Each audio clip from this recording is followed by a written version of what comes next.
So, my dog died a month ago on November 3rd, Election Day.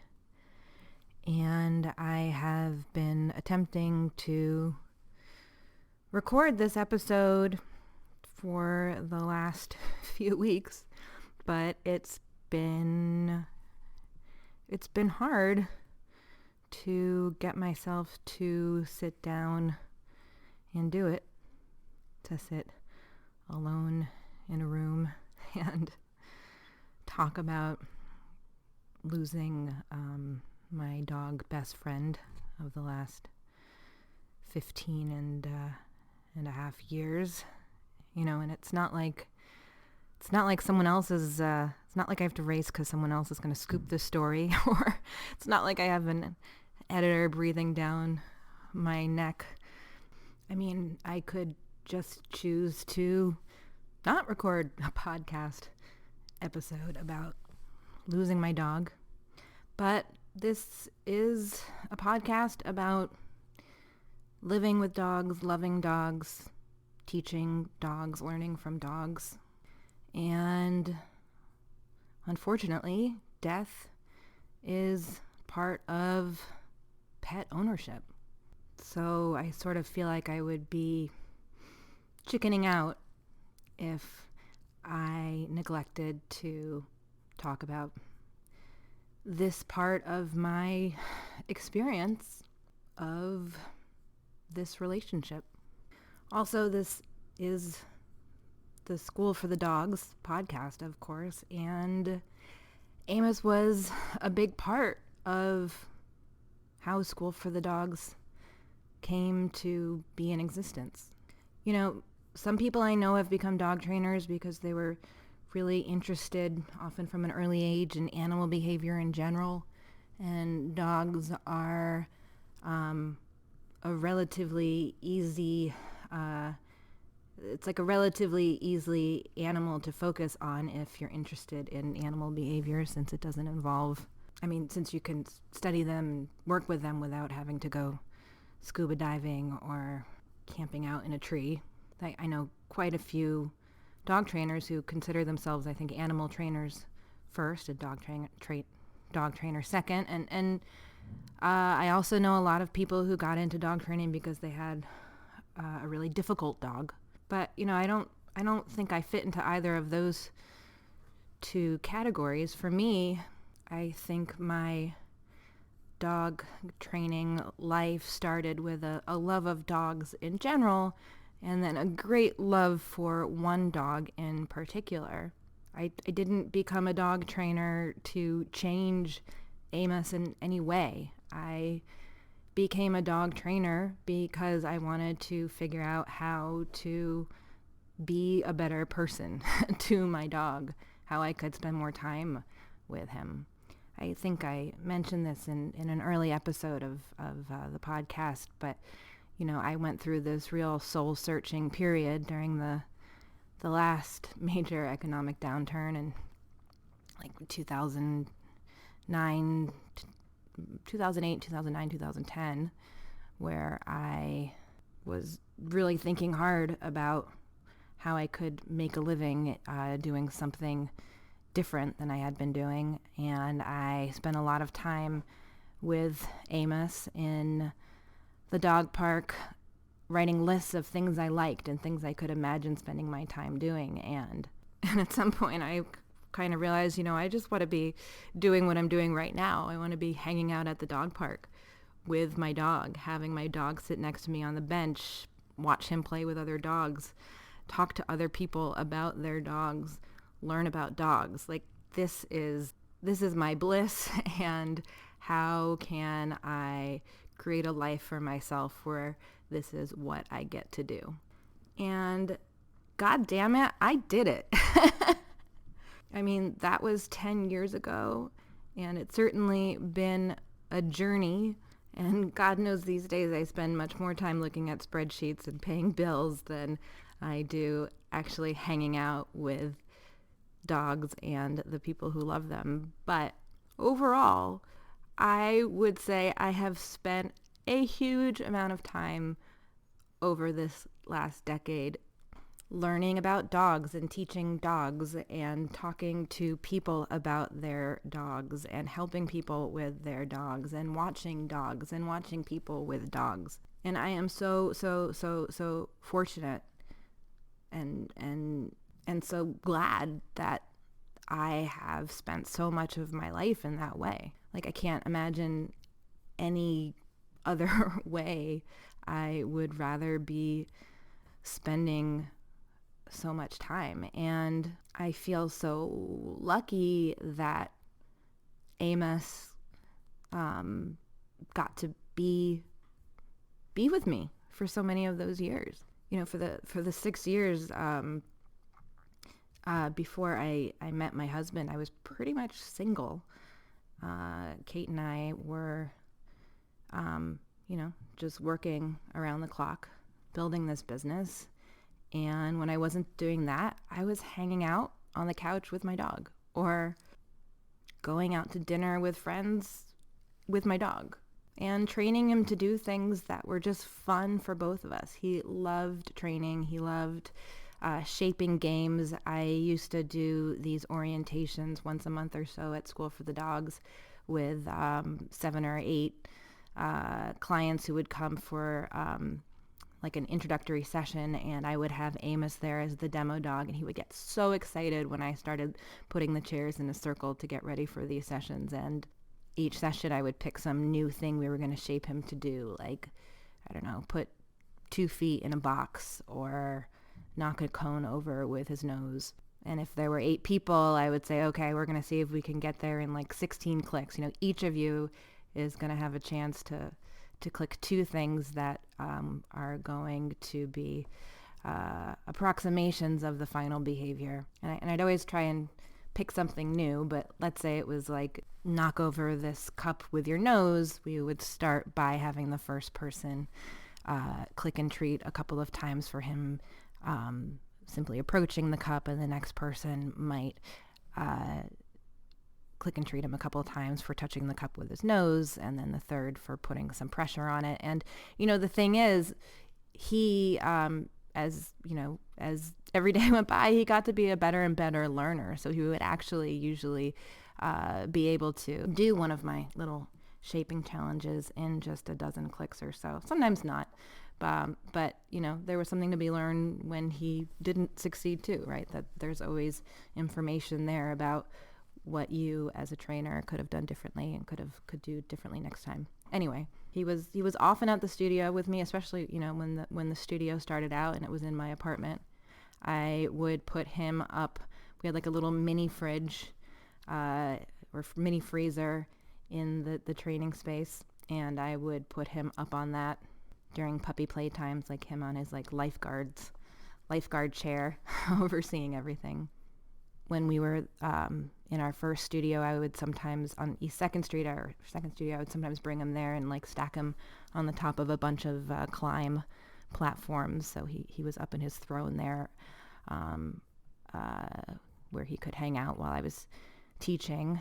And actually, I had this great backpack for him that we used to sell in our shop, but it's from this French company called Bobby, and they stopped making it. But this awesome backpack that I used to bring him everywhere in, with his like little head coming out the side of this bag, and I would even have him there sometimes if I was teaching in like a puppy playtime. I would just keep him on my back. As he got older, he really didn't like puppies, which is not abnormal. I think a lot of older people don't have patience for tiny kids. I think some dogs just don't have patience for puppies who can move in unpredictable ways and haven't learned how to be polite dog citizens yet. Anyway, my point is that I feel really lucky that I got to have this amazing buddy for so many years. And I think I will always think about School for the Dogs as something that came out of in part, my relationship with him. And the special years we got to spend getting to understand each other and just exist exist in the world together. And I think he really helped me see that that it can add so much to your life to own a dog, to be, the the person in a dog's life who's helping that dog live the best life for that dog. That giving your dog the best possible life is actually kind of like, it feels so good that it's a kind of like self-care.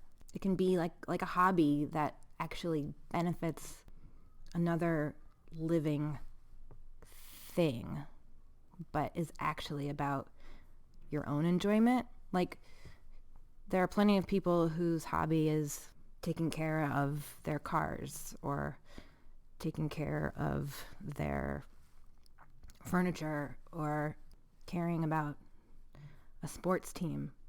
But, you're not taking care of the car for the car's sake. You don't care about a baseball team for the team's sake. When you're taking care of a pet, it can seem like you're doing it for the pet, but I actually think it's a sort of wonderfully selfish hobby, in that it's a hobby that, I have engaged in because I love it. It makes me feel so good to love and care for a dog.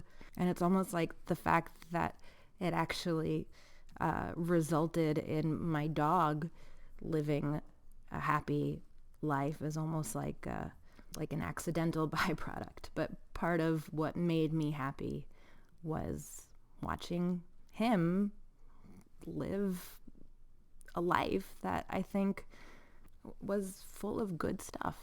And I guess there's a way in which I think of School for the Dogs as, in part, my effort to help other people see that there are so many ways that you can enrich the moments that you spend with your dog, that you can make your world more comfortable with your dog, that you can travel with your dog, that you can like figure out ways to inject the enjoyment of this hobby into as many moments of your life as possible, and give your dog ideally the best possible life at the same time, and that is only gonna like further your passion for this hobby.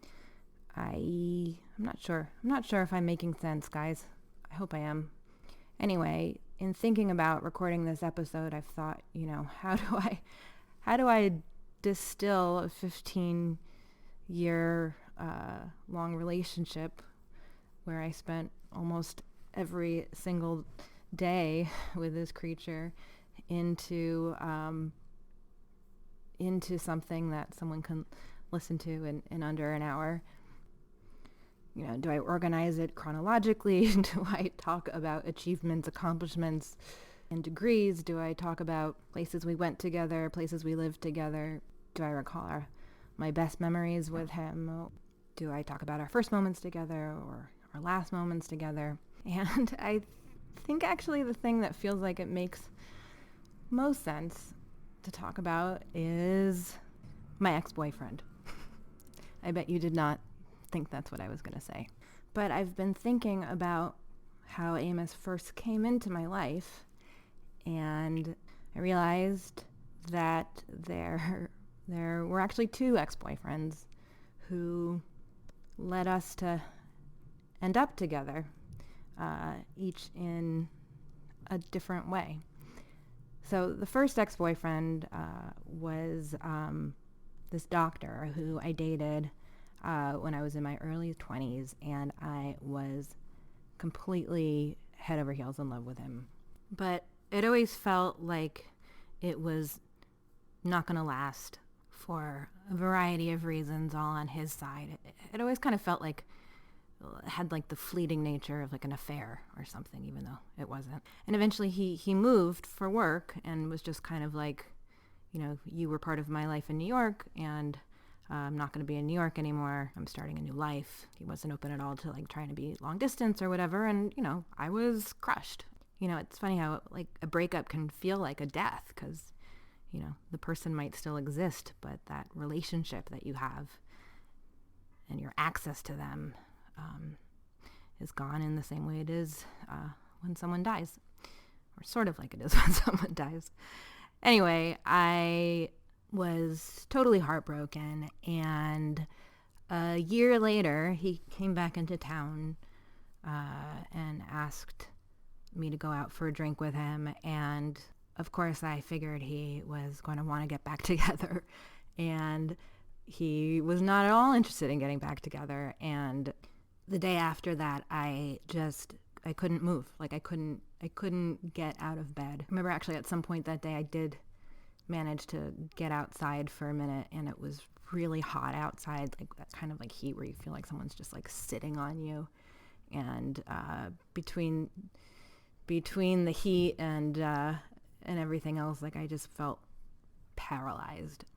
I mean, I must have just been like the cliche 25-year-old writer living in a ground floor studio apartment in Brooklyn, unable to pull herself together because her boyfriend didn't want to get back together with her.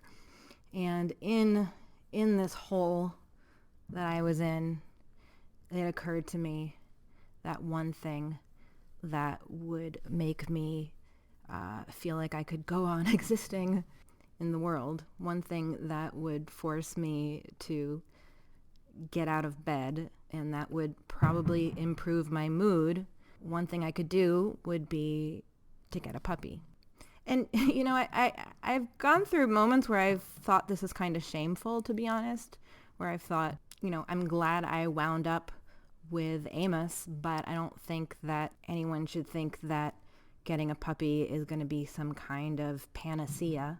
Puppies come with their own challenges. It's a major commitment to another living creature. These kinds of decisions should be more thoughtful.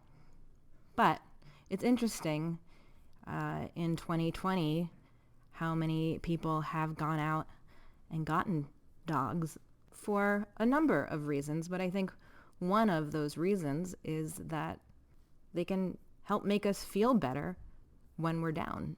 Puppies are the opposite of death and heartbreak. And, honestly, I think having this adorable puppy to care for, to pour my energy into, to love, to learn about, to spend time with, like, I think all of that did help me feel a lot better, and of course led to so many other wonderful things in my life. And I think part of that is actually because of another ex-boyfriend, actually a guy who I dated only for a few months during the year between when the doctor broke up with me and when he declared he wasn't interested in getting back together with me. I dated this guy who was super nice guy, but kind of like a minor ex-boyfriend in my canon of ex-boyfriends. Like, there are the ex-boyfriends whose phone numbers I still have memorized, and his is not one of them. But one thing that I really loved about him was his dog. Or I should say his relationship with his dog. He had this tiny Yorkie who was adorable and sweet and hilarious.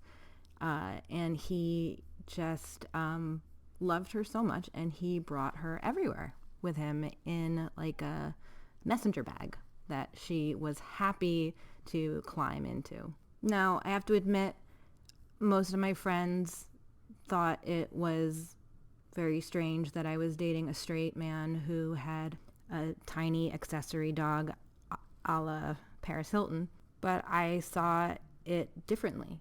He wasn't carrying that dog around because of the way it looked or to get attention. He just loved that freaking dog and wanted to spend as much of his life with her as possible. And it was something that she also seemed to really enjoy. And I remember this was back in the days of Friendster, I think. He had a Friendster page for his dog, and I remember him trying to explain to me that like she had her own social circle that wasn't attached to him, that like she had her own friends and her own relationships. I do actually kind of remember thinking that was sort of ridiculous, but overall, I think he made me reconsider what dog ownership could be like for a young person. That having a dog didn't mean I had to be tied down to my apartment. And it didn't mean I had to move to the country. It didn't mean I couldn't travel or work at an office job. I think it helped open up my brain to the notion that I could have a dog who could be with me during all different parts of my life, and maybe it would be fun for the dog too. I'm not sure I would have put it in these kinds of words, but as I've been trying to think about what he sort of helped me see about dog ownership, this is how I've been thinking about it. And this desire to spend as much time as possible with my dog, to bring my dog places, to incorporate him into my life. To me now, this is all tied together with training. You might not want to train your dog to be an agility dog. There might not be some major problem that you're trying to solve with dog training. Dog training might just be part of how you are helping your dog feel good in all these human situations that you are putting your dog in, and how to behave in those situations in such a way that will make it possible for your dog to keep doing those things with you. I mean, if you enjoy eating outdoors and you can train your dog to hang out on a mat next to you outside while you're eating and people are coming and going, and to not bother you during your meal, it can be a big win for both of you. You're both getting to spend more time together, and doggy lives are too short. Like, if you love your dog, the training that you can do to get you to the point of being able to go out for lunch with your dog, it's just more time for you to feel good and enjoy your hobby. Like, if your hobby is your car, you're going to want to spend as much time in your car and with your car as possible. But like I said, in this case, it's a hobby where there are thoughts and feelings and emotions. And if you can, in the same breath, alter those thoughts and feelings and emotions to make the dog want to be there, then it's just kind of this like reverberation of happiness, because then you're happy because the dog is happy. Overall, I think Amos, this 18-pound black Yorkiepoo, made my life so much happier in every way. And the term emotional support animal kind of drives me crazy, because I feel like every person I know who has an emotional support animal thinks that they're getting away with something by having an emotional support animal. Seems like there should be at least some people who feel like they have a legitimate reason to have an emotional support animal. I don't know if I had a reason to have one, but I can tell you that I think Amos was such an emotional support to me in so many ways, so much of the time. I mean, even just socially, when he was with me in social situations, I think I felt more engaged with people. I remember, and I'm being honest here about this, because I think probably there's someone listening who is or was similar. When I was a kid, at a friend's house, if somebody was having a party, I was always hanging out with the dog at the party. In high school, for 1 year, I was at a school that was very small, and there was a dog at the school, and I was always hanging out with that dog. In the yearbook, I was voted nicest to dog, but, I wasn't trying to please the dog or make the dog feel good. I was hanging out with the dog because it made me feel better. There were so many situations over the years where having Amos with me just made me feel better about everything. And I think it made his life experience richer. But again, that was like a secondary part. We traveled a lot together, especially when I got together with my now husband, who runs student travel programs in Europe. Amos spent 3 summers chaperoning students in Italy, France, and Greece. And I feel like if someone were writing the style section story of our lives together, they could say something like Annie Grossman felt that it was important that her dog Amos do a grand tour of Europe each summer. Like, I feel like journalists so often have a tendency to frame these things as if it's like you're doing it for the dog. But no, I mean, Amos lived all the things he lived because I wanted him to be with me. And it resulted in him having, I think, a very rich and happy life. And it's funny now when I think back to the minor ex-boyfriend's comment about how his dog had her own social circle. I think about Amos's social circle, and he really did have friends beyond my group of friends. He had his own relationships, which I think is pretty awesome, and I think speaks to the fact that we should think more broadly about dog ownership. Yes, he was my dog, he was my responsibility, but I love the fact that other people, some people who probably don't even know, enjoyed spending time with him. I'm thinking about, for instance, there was a while where I lived in Williamsburg, and my best friend was working at Vice, which was in Williamsburg, and sometimes Alex would bring Amos to work with him because, like, Amos and Alex had their own special relationship. He maybe didn't belong to Alex, but he was still his good friend. And so he would go hang out at his office with him, and then I would sometimes be walking in Williamsburg with Amos, and people would say hi to Amos, people I didn't even know, because they worked with him at Vice. And I love that so many of my friends, I think, really loved Amos and really, like, knew him, like, had their own relationships with him, because I feel like it's going to help me hang on to him. I think there were a lot of people who loved him, and I'm grateful for that fact. Also grateful to Dr. Andrea Tu and Dr. Lisa Littman, 2 friends of mine who were just wonderful in helping me through the last couple weeks of Amos's life, as was Dr. Sally Haddock at St. Mark's Veterinary Hospital. She diagnosed him in the middle of October with a very large mass on his liver that looked like it was probably cancer, but it was unclear. And I spent the 2 weeks after that trying to figure out if it was cancer, if it was, what kind, was he healthy enough to get a biopsy done. We were in and out of vet appointments, but his health just really declined very quickly.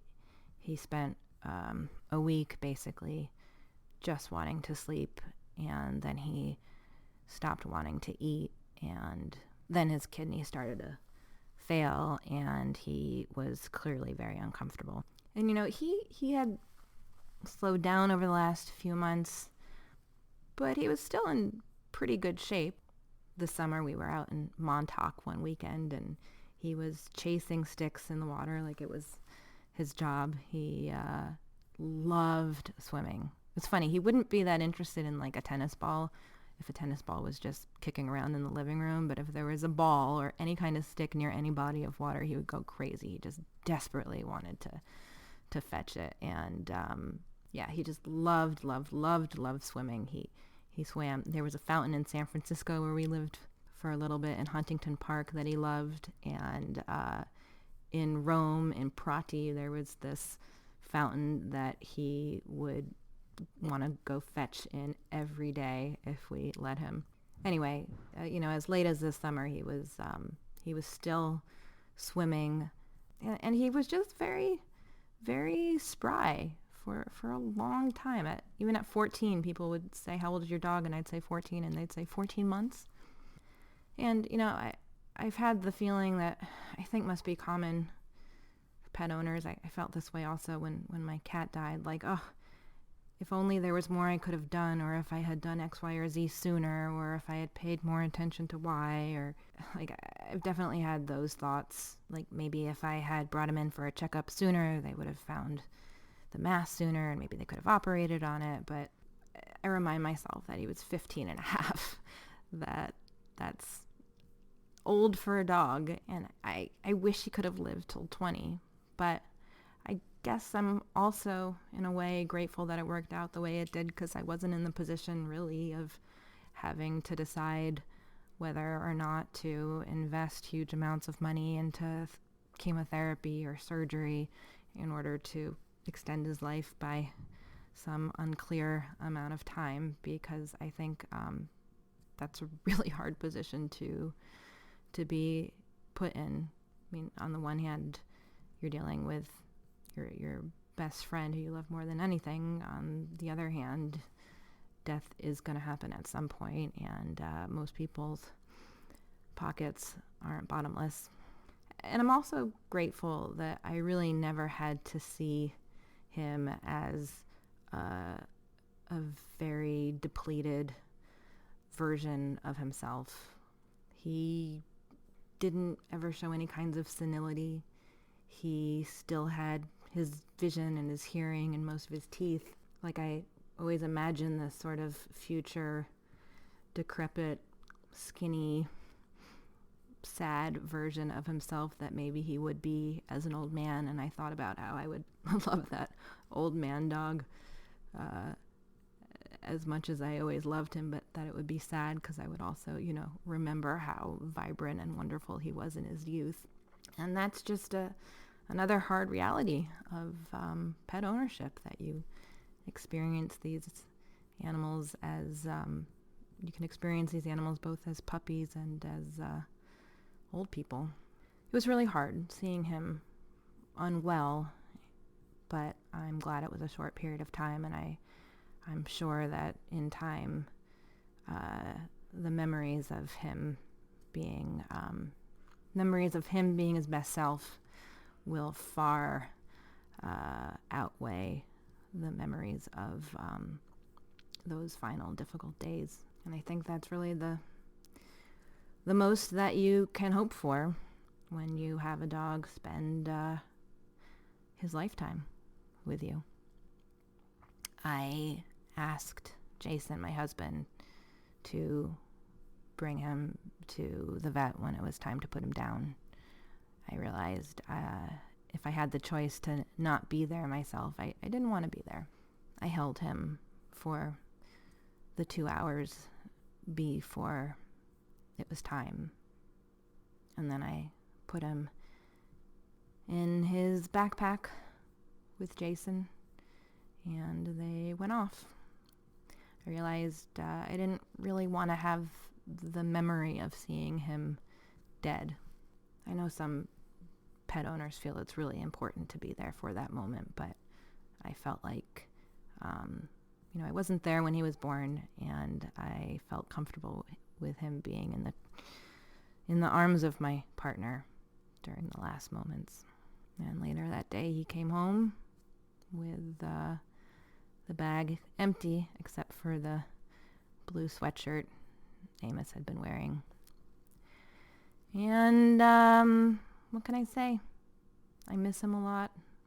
His leash is still hanging by the door. Magnolia came home after he had been put down and walked into every room in the apartment saying, woo woo, woo woo, looking for him. Woo woo is what she says for dog. She and he had a really special, sweet relationship. And it's really nice to know that although, she probably won't remember him, that he still is always going to be in her somewhere. That in some way he will have helped shape her idea about dogs and about the world.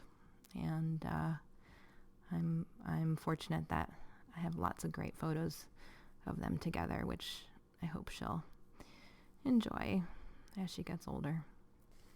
Jason is having Amos's ashes made into a necklace for me from an Etsy shop called Close By Me. And all right, I think I'm done here. I think I'm done sitting in a room by myself talking out loud about ex-boyfriends and my dead dog. What am I doing with my life? Big news for podcast fans. The community app that I've been talking about is live now. You can find it. You can go there on a web browser. Just go to schoolforthedogs.com/community. You can also find it in the App Store or the Play Store. Look up School for the Dogs Community. It's free. There's some paid add-ons you can get, but it is free to join and to join the conversation. It's really cool. We basically built our own little Facebook app. So please come check it out. Come say hi. There is a podcast group within it. There's an introduction section. So that would be a great place for you to go ahead and introduce yourself and poke around and see what we've made. I am psyched about it.